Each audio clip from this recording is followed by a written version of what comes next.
In this episode of the Bar Business Podcast, discover the daily inspection system that catches small equipment issues before they become profit-killing emergencies. Learn how to create maintenance schedules that extend the life of your bar equipment by years, not months. And uncover vendor relationship strategies that give you priority service and save thousands on repairs. Hello and welcome to the Bar Business Podcast, where we help bar owners increase profits, attract loyal guests, and simplify operations so you can avoid burnout and finally enjoy your life outside of your bar. I'm your host, Chris Schneider, the Bar Business Coach. Before we get started, a quick thank you to our sponsors, Spot On, who provide a great modern POS solution for the bar and restaurant industry, and Starfish, who use AI to turn your books into actionable steps to increase profits. So today on the podcast, we're diving into a topic that affects nearly every bar owner's bottom line, but rarely gets it discussed, and that's equipment maintenance. How do we do equipment maintenance, and how can that help us prevent emergency repairs? We're going to explore things like daily inspection checklists, maintenance schedules, equipment lifecycle planning, and vendor relationships, all to help you protect the investment you put in your equipment in your bar. The thing is, we frequently don't worry about equipment maintenance, but equipment maintenance is the number one thing that can cause you to close. If your walk-in compressor dies, all your food spoils, or your beer is warm. If your flat top doesn't work, you can't cook. If your kegerators go out, you don't have draft beer. So the status of your equipment is not just partially tied to your revenue. It is the way that you generate your revenue. Without having the right tools, you will never achieve the revenue that you should. So most bar owners, when we think about this, take a reactive approach to their equipment management. Right? When something breaks, they fix it. But it's always a crisis when that happens. So what we want to do today, and what I encourage all of you to do when you run your bars, is focus on not managing the crisis, but let's prevent the crisis altogether. So I'm going to show you how to implement a proactive maintenance system that catches issues before they become emergencies, extends the life of your equipment, and can save you thousands of dollars annually. This is a system that works for every bar, regardless of size or concept. This is the same, I would say, to a restaurant owner, because equipment is equipment, but we all need a plan to deal with our equipment.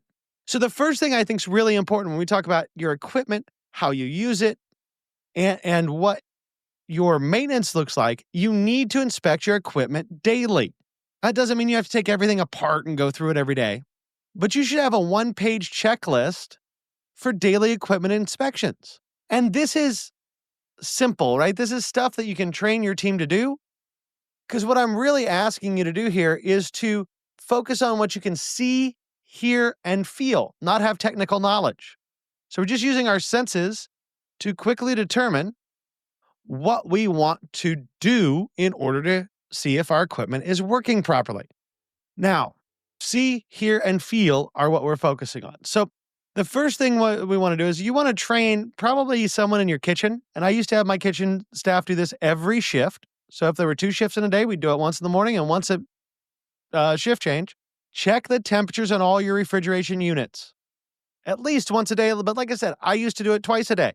Because let's be honest here, if you know your unit, your refrigerator is always running at 37 degrees, and today you look at it and it's 39, that's an indicator that you might have a problem. It could also be an indicator that the door was open for too long, or that it's summer and your kitchen's hotter than normal. But the bottom line here is if you measure those changes before we even get into the temperature danger zone, we can see a problem building. And then we can take care of that problem before we have food loss and before we have a bad situation where we do not have a safe way to store our food. When it comes to your coolers, your ice machines, your dishwashers, one of the first things a lot of times that you're going to recognize as a sign that something is wrong is it makes a weird noise, right? And I mean, that seems simple, right? If it doesn't sound like it should, there's probably something wrong with it. But it's amazing how often in the bar industry, you'll see a piece of equipment go down and then you'll ask, you'll say, hey, were you having any problems with it? Oh, no, it was fine, but it was been making a weird noise for 2 weeks. Well, when something makes a weird noise, deal with it. And that's especially true for your ice machines and your dishwashers, because those are 2 pieces of equipment that, let's be honest, break more frequently than almost anything else. You want to implement a simple red flag system.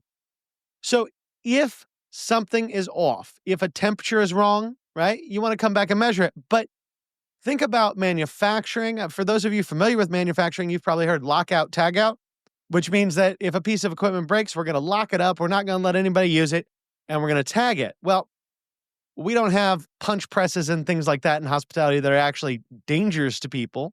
I mean, we do have stoves and fryers that can be very dangerous, but in general, we have a safer environment than a manufacturing facility. But you still want to be able to mark if a cooler is bad, have a red magnet you can put on the front of it. That way, your folks know that there's a problem with the equipment and they shouldn't be using it. That way, you avoid having excessive food loss or excessive beverage loss when your equipment goes bad. Another thing that you should do every day is you should check all your drains and drainage systems, right? That's your ice bins, your ice machine, your sinks. A lot of equipment failure starts with clogged drains. Now, this isn't equipment failure in the sense of like your flat top stopped cooking, but this is equipment failure in the fact that you have your sink backing up, and now if you don't have a 3-compartment sink behind your bar or in your kitchen, you can't serve because you can't wash dishes. So check all your drains and drainage systems daily, particularly those in your ice machine and your ice bins, because those are very susceptible to getting bacterial growth in those drain lines and then clogging up. You also want to daily verify that your exhaust hood and fans are running properly, right? There is nothing worse. There's a restaurant that I love that's local to me. But the first time I went in there, it was clear their hood fan wasn't drawing properly because the bar was full of smoke and it was hotter than hell in this place. So verify your exhaust fans and hood systems are running properly. If they're not, you should not be open. That's a safety hazard. But you also need to make sure that you're getting that done and that they do work before you invite guests in. And what I would recommend with all these daily checks we're talking about, that you have that one-page checklist, keep those day to day to day, because sometimes when you analyze those checklists, like we were talking about it earlier when it comes to coolers, you're going to notice patterns where your cooler gets a couple degrees warmer every day. That indicates a much larger problem that you can now solve before it becomes a food safety issue.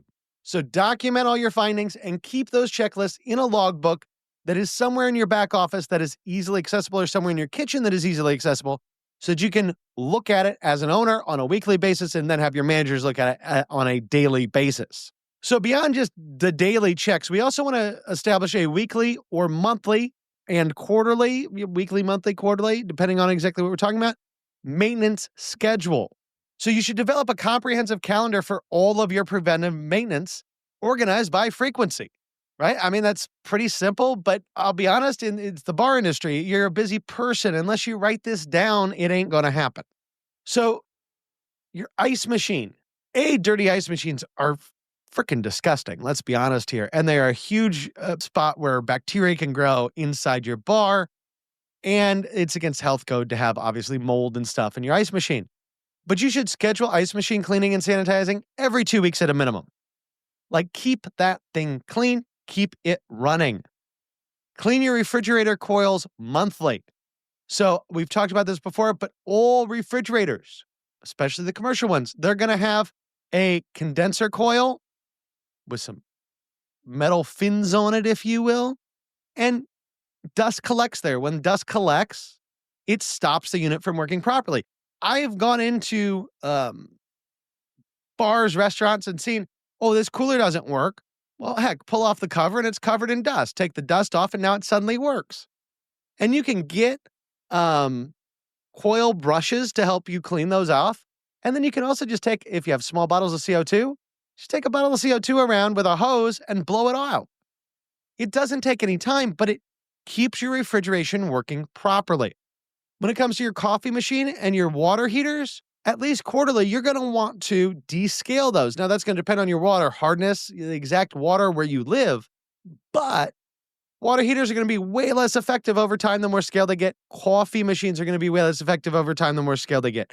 In fact, the water heater is very important. When you look at water heater volume, all that scale is going to eat into the volume that your water heater can hold.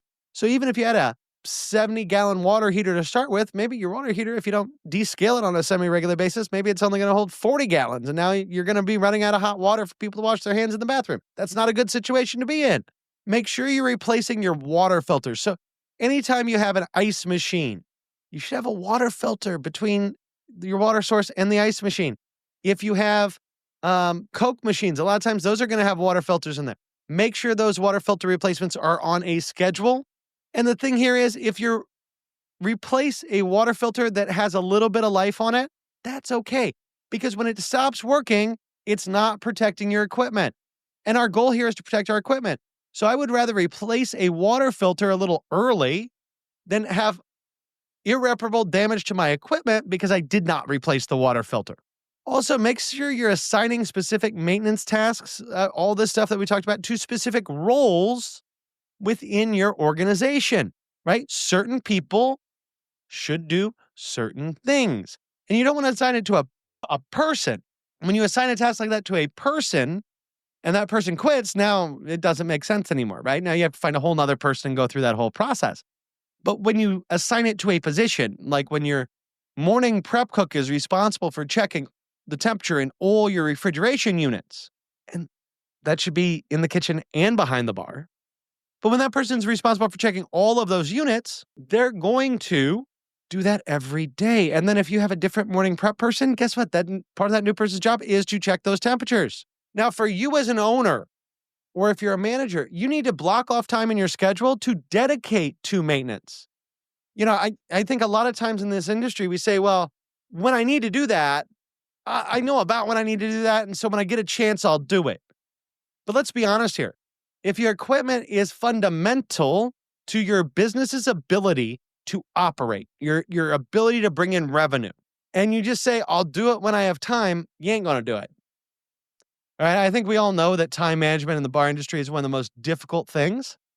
And so unless you have time scheduled for your preventative maintenance, it ain't going to happen. Now, let's talk a little bit about equipment lifecycle planning. So frequently we consider, okay, how do we take care of the equipment we have, but then fail to consider, what do I need to do when my equipment breaks? How long is this equipment good for? So something I highly encourage you to do, whether you're doing this on paper or digitally, maintain a master file that has an inventory of all your equipment and purchase dates, your warranty information, and that equipment's expected lifespan, right? Every piece of equipment you buy has an expected lifespan. You can Google those. And depending on the brand you buy, right, a true cooler is going to last a lot longer than some cheap Chinese cooler. I think we all know that. But understand what that expected life cycle is. And then once you understand your equipment life cycles, how long you can expect a piece of equipment to be useful for, now we can budget a replacement equipment on a schedule rather than waiting for catastrophic failure. You can run into situations where, especially if you buy a bar from somebody that just, say, started a bar. Well, if they had all new equipment, then it was all purchased at the same time, but it doesn't all have the same lifespan. And too often people would say, oh, well, I have all brand new equipment. I don't need to worry about this. And then suddenly they have a catastrophic failure. And maybe because all the equipment was bought at the same time and it's all from the same brand, the life on that equipment is all the same. So you have no equipment expense. And then 1 year you have 50% of your equipment break and has to be replaced. That's not going to be good for your bottom line. That's not going to be good for your cash flow. So if you understand the life cycle, rather than waiting for catastrophic failure out of each individual piece, you can replace them as you go. And heck, if you replace a piece of equipment that you know is close to the end of its useful life, you can sell it. You can get some money back out of it because it still works.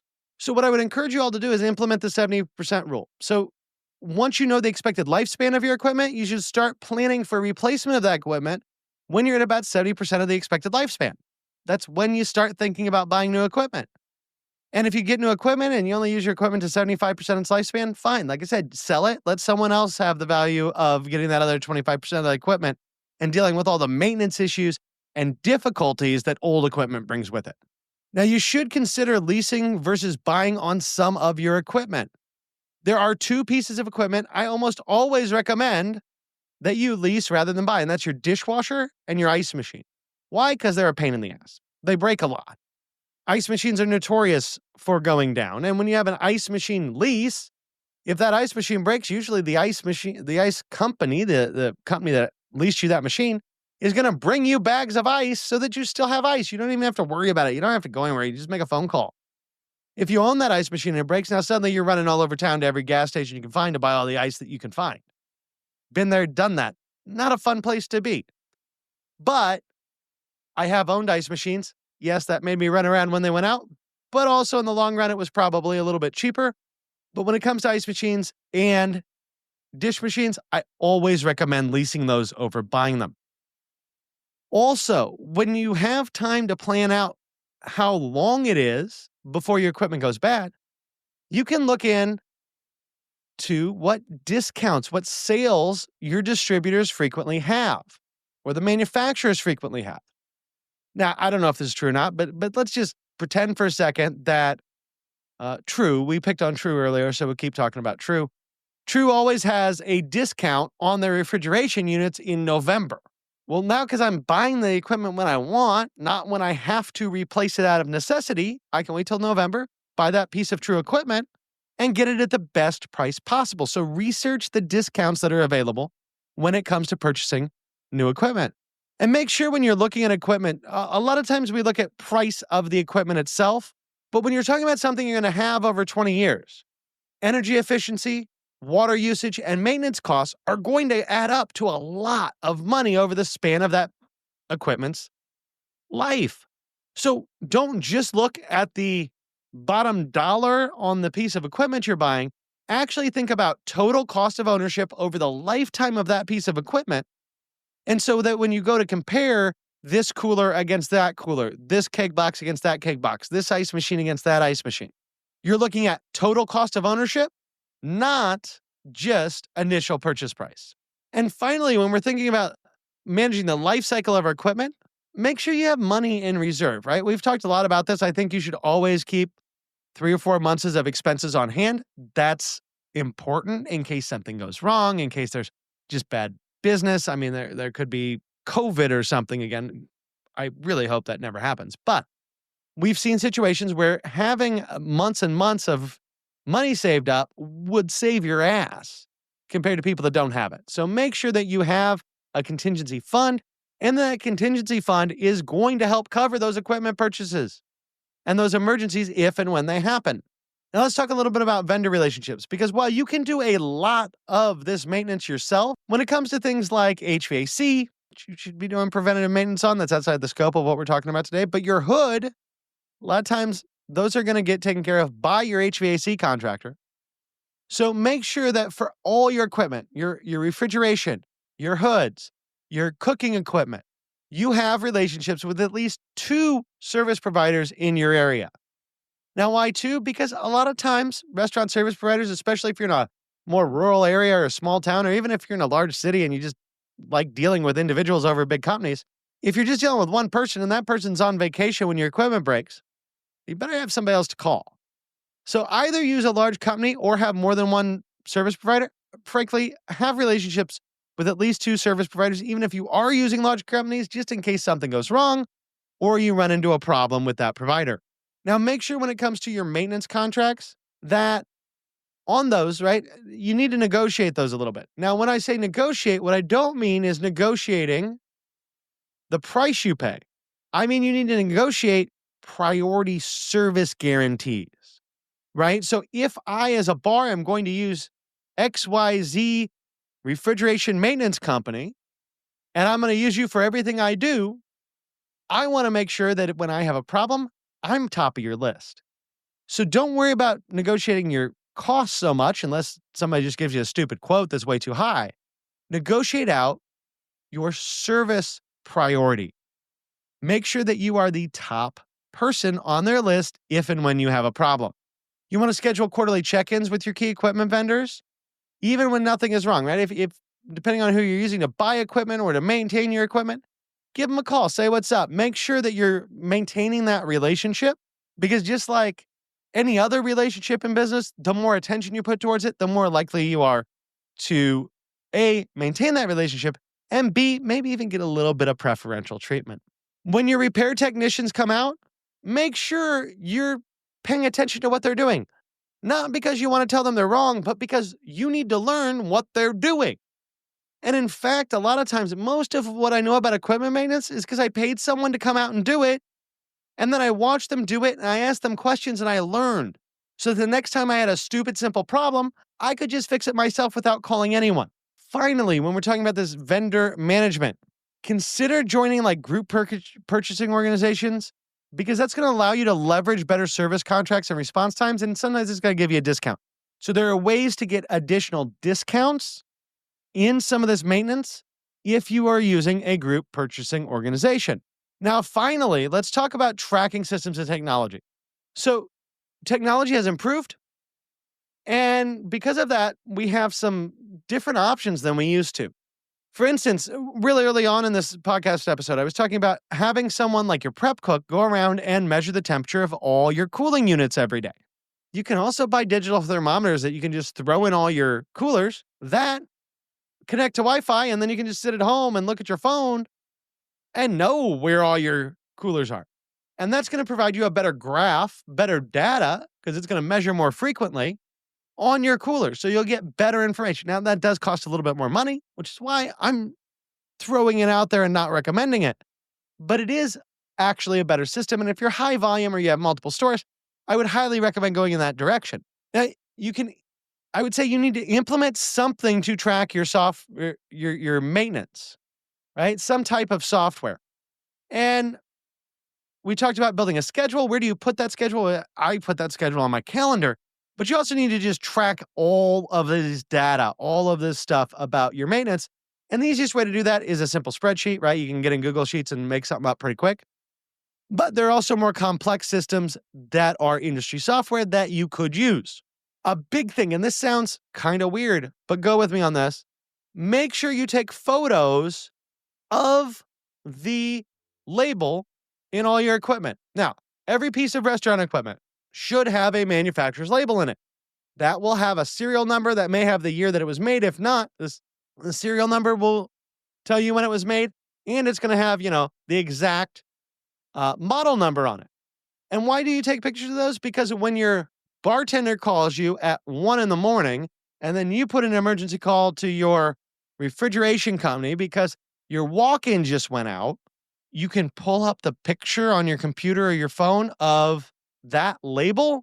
And now you know exactly what to tell that company about the model, the serial number, the age, all of that information you already have. Make sure that when you're keeping your file and looking at life of ownership, that you are also tracking repair history, right? Because that's going to help you identify patterns, recurring issues. If you see the same issue coming up multiple times with the same piece of equipment, maybe you just need to replace it now, even if it has tons of life left on it.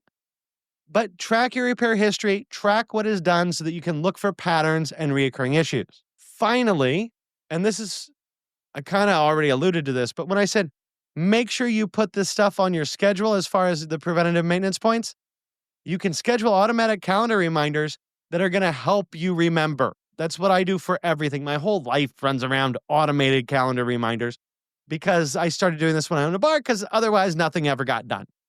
So consider using automatic calendar reminders to keep you on schedule.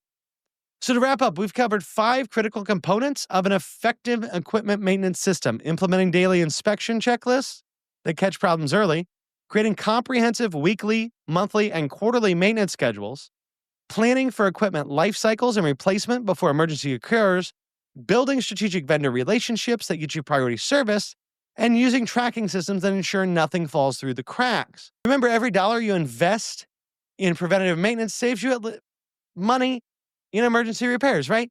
Oftentimes, preventative maintenance, way cheaper than emergency repairs. Not to mention lost revenue that you would incur from downtime, or the struggle where your equipment's broken and it's going to take you weeks to get a replacement. Your equipment is honestly your largest investment in your physical plant, and it's the one thing that prevents you from making revenue when it doesn't work. So stay on top of it. Start implementing daily inspection checklists this week and build from there. Your future self will thank you the next time your competitor's ice machine dies on Saturday night and yours is running perfectly. That about wraps it up for today. If you enjoyed today's insights, make sure you like, subscribe, and leave a review. If you are ready to take your bar to the next level, schedule a strategy session with me by clicking the link in the show notes below. Until next time, have a great day, and we will talk again later.